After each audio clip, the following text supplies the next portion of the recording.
আশাত চেঁচাপানী পৰিল মৰিয়নি সমষ্টিৰ বিধায়ক ৰূপজ্যোতি কুৰ্মী আৰু তেওঁ 20 বছৰ নালাগে 15 বছৰ নালাগে যিমান বছৰে বিধায়ক নাথাকক কিয় তেওঁ মন্ত্ৰিত্ব পদ নাপায় আৰু তেওঁ নিচিনা এজনক মন্ত্ৰিত্ব পদ দি পেলাই মুখ্যমন্ত্ৰীয়ে মানুহৰ পৰা গালি খাব জানো কেতিয়াও নাখায় আৰু মুখ্যমন্ত্ৰীয়ে গম পায় যে কাক মন্ত্ৰিত্ব পদ দিব লাগে আৰু কাক নালাগে তেওঁ বিধায়ক হৈ থাকোঁতে যেনেকৈ মানুহক ঘুচিয়াবলৈ যায় মাৰিবলৈ যায় যদি তেওঁ মন্ত্ৰিত্ব পদ দিয়ে তেওঁ আৰু কি কৰিবগে ঘৰৰ ভিতৰত সোমাই মাৰপিট কৰিবগে যোৱা ইলেকশ্যনত আপোনালোকে দেখিলেই তেওঁ কেনেকুৱা ধৰণৰ কাৰুকাৰ্য নহয় জানো মানে দম্ভালনি মৰা আৰু তেনেকৈয়ে তেওঁ জিকি গ'ল যি কি নহওক একদম আপোনালোকক লেটেষ্ট খবৰ এটা দিওঁ এইবাৰ কিন্তু মুখ্যমন্ত্ৰীৰ দ্বিতীয়টো কাৰ্যকাল মুখ্যমন্ত্ৰী হিচাপে যে হৈছে তেওঁ কিন্তু সুখৰ নহ'ব আৰু কিয় সুখৰ নহ'ব জানেনে তেওঁ এইবাৰ কাকো মন্ত্ৰিত্ব পদ দিব নোৱাৰে তেওঁ আগতেও কি কৰে নিজৰ খেয়াল খুচি মতে যাকে তাকে মন্ত্ৰিত্ব পদ দিয়ে কিন্তু এইবাৰ নোৱাৰিব এইবাৰ পুৰা কাৰা নজৰ আছে কাৰ লগত জানেনে RSSৰ লগত RSSহে এইবাৰ মন্ত্ৰিত্ব পদ দিব গতিকে তিনিজনক এয়া দিছিলে শপত গ্ৰহণ কৰিলে সেইটো বেলেগ কথা কিন্তু আৰু তেওঁলোকে এতিয়া মানে কৰিব নোৱাৰে আৰু মুখ্যমন্ত্ৰীক ইয়াৰ ওপৰত যেতিয়া প্ৰশ্ন কৰিছিলে সেই সময়ত কিন্তু মুখ্যমন্ত্ৰীয়ে ফালৰি কাটি পেলাই জুন মাহতহে মানে ইয়াৰ হেৰি হ'ব বুলি তেনেকৈ কৈ থৈছে গতিকে এইবাৰ মুখ্যমন্ত্ৰী হ'ব পাৰে মুখ্যমন্ত্ৰী তেওঁ দ্বিতীয়টো কাৰ্যকালৰ সৰ্বশ্ৰেষ্ঠ মুখ্যমন্ত্ৰী কিন্তু তেওঁ হাতত এইবাৰ পাৱাৰ নাথাকিব আৰু পাৱাৰ নাথাকে বুলি ক'লে বাৰু মুখ্যমন্ত্ৰী জানো শান্ত থাকিব আপোনালোকে কওকচোন তেওঁ শান্ত বাৰু থাকিবনে কেতিয়াও চাগে নাথাকে আৰু লাগি যাব ফাইট নহয় না নহয় মুখ্যমন্ত্ৰীহে লাগি যাব ফাইট দেখিছে একদম ফাইট লগাটো তেওঁ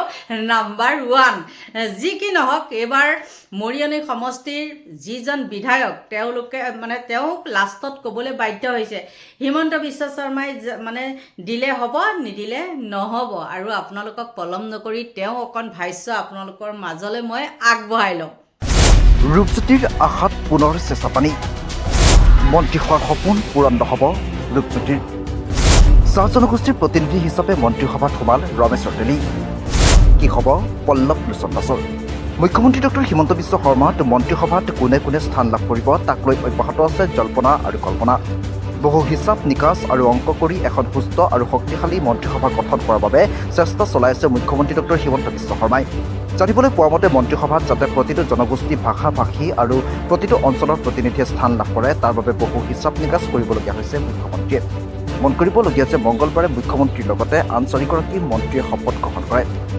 সহযোগী দল BPF আৰু অগপ দলৰ পৰা এজনকৈ বিধায়কক প্ৰথম মন্ত্ৰীসভাত স্থান দিছে মুখ্যমন্ত্ৰীয়ে সেই অনুসৰি উজনি অসম আৰু চাহ জনগোষ্ঠীৰ প্ৰতিনিধি হিচাপে মন্ত্ৰীসভাত স্থান লাভ কৰিলে বিজেপিৰ জ্যেষ্ঠ নেতা ৰমেশ্বৰ তেলীয়ে উল্লেখ্য যে ৰমেশ্বৰ তেলী বিজেপিৰ এগৰাকী অন্যতম জ্যেষ্ঠ নেতা দিছপুৰৰ এক শীৰ্ষ সূত্ৰই সদৰি কৰা মতে চাহ জনগোষ্ঠী আৰু উজনি অসমৰ প্ৰতিনিধি হিচাপে ৰমেশ্বৰ তেলীয়ে মন্ত্ৰীসভাত স্থান লাভ কৰাত মন্ত্ৰিত্বৰ আশা পূৰণ নহ'ব মৰিয়নিৰ বিধায়ক ৰূপজ্যোতি কুৰ্মীৰ জানিবলৈ পোৱা মতে জনগোষ্ঠীটোৰ আন এগৰাকী বিধায়ক পল্লৱ লোচন দাসে উত্তৰ অসমৰ প্ৰতিনিধি হিচাপে মন্ত্ৰীসভাত স্থান লাভৰ সম্ভাৱনা আছে যাৰ ফলত মুখ্যমন্ত্ৰী হিমন্তৰ কেবিনেটত স্থান নাপাব মৰিয়নিৰ বিধায়ক ৰূপজ্যোতি কুৰ্মীয়ে মন কৰিবলগীয়া যে মৰিয়নিত এইবাৰ জয়ী হ'লে বিজেপি চৰকাৰৰ কেবিনেটত স্থান লাভ কৰিব বুলি নিৰ্বাচনী প্ৰচাৰ চলাইছিল ৰূপজ্যোতি কুৰ্মীয়ে মৰিয়নিৰ জনতায়ো এগৰাকী মন্ত্ৰী পোৱাৰ আশাত ভোট দিছিল বহুবল্কী ৰূপজ্যোতি কুৰ্মীক দিছপুৰৰ সূত্ৰ এটাই সদৰি কৰা মতে 2 দিনতেই পূৰ্ণাংগ মন্ত্ৰীসভাৰ তালিকা প্ৰকাশ কৰিব মুখ্যমন্ত্ৰী ডক্টৰ হিমন্ত বিশ্ব শৰ্মাই এই তালিকাত কোনে স্থান লাভ কৰে তালৈ অপেক্ষা কৰিছে নৱনিৰ্বাচিত বিধায়কসকলৰ লগতে অসমৰ সৰ্বসাধাৰণ জনতায়ো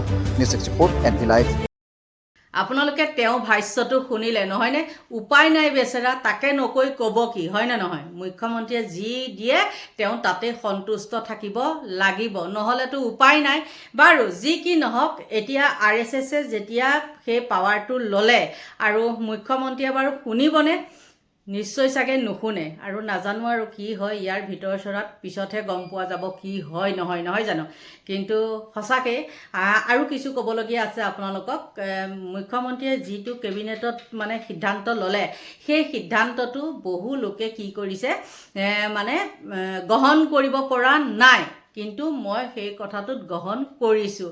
কাৰণ দেখিছেই তাৰ পৰা কিমান ঘটনা হৈ আছে, তেনেকুৱাবিলাকৰ পৰা আপোনালোকে সকলোৱে গমেই পাই আছে। গুৱাহাটীত তেনেকুৱা থকাৰ পিছতো কেইবাটাও মাৰ্ডাৰ চাৰ্ডাৰ হৈ গৈছিলে, হয়নে?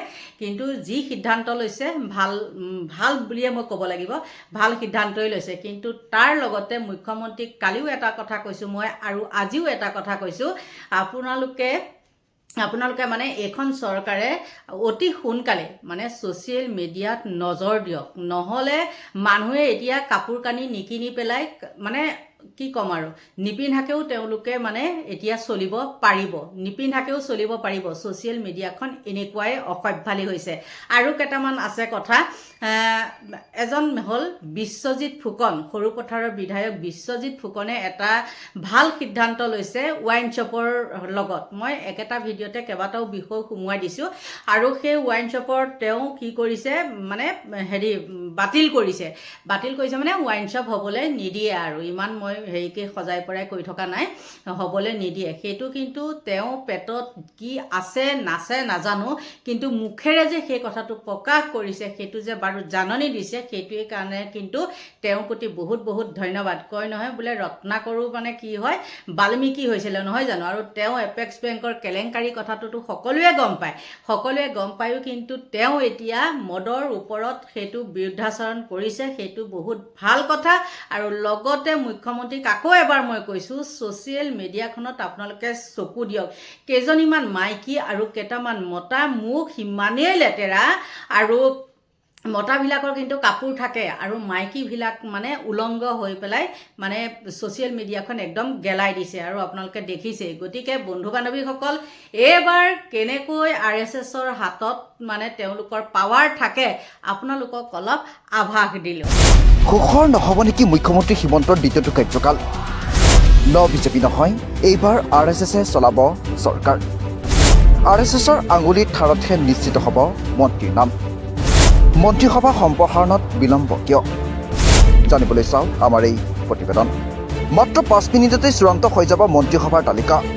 বৰঝাৰ এয়াৰপৰ্টৰ পৰা হোটেল ৰেডিচন ব্লুৰ মাজত অহা সময়খিনিতে সম্পন্ন হৈ যাব মন্ত্ৰীসভাৰ তালিকা। এয়া আছিল মুখ্যমন্ত্ৰী হিমন্তই সংবাদ মাধ্যমত দিয়া মন্তব্য।